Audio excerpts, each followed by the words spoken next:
பெண்ணின் நிறைவென்ன செய்யும், என்னை கத்தி இல்லாமல் கொய்யும், இதில் மீள வழி உள்ளதே, இருப்பினும் உள்ளம் விரும்பாது.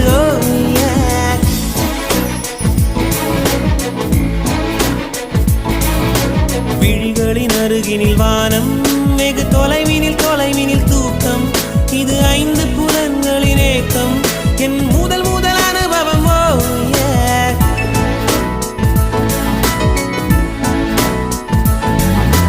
ஒலியின்றி உதடுகள் பேசும், பெரும் புயலென வெளிவரும் சுவாசம், ஒரு சுவடின்றி நடந்திடும் பாதம், இது அதிசய அனுபவம்.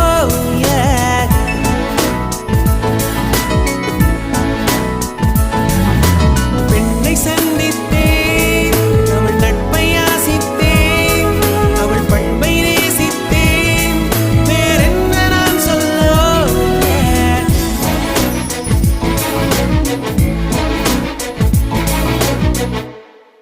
ஸ்ரீரங்க புளியோதரையாக இருந்தாலும் வீட்டில் தானே செஞ்சேன், அதனால இந்த அவிச்ச முட்டை அவிச்ச உருளைக்கிழங்கோடு தொட்டு சாப்பிட்றதுக்கு ரொம்ப டேஸ்ட்டாக இருந்துச்சு. கண்டிப்பாக இந்த காம்போவை ட்ரை பண்ணி பார்த்துட்டு எப்படி இருந்துச்சுன்னு கமெண்ட்டில் சொல்லுங்கள். நான் நெக்ஸ்ட் வீடியோவில் வர்றேன். Until then Tata.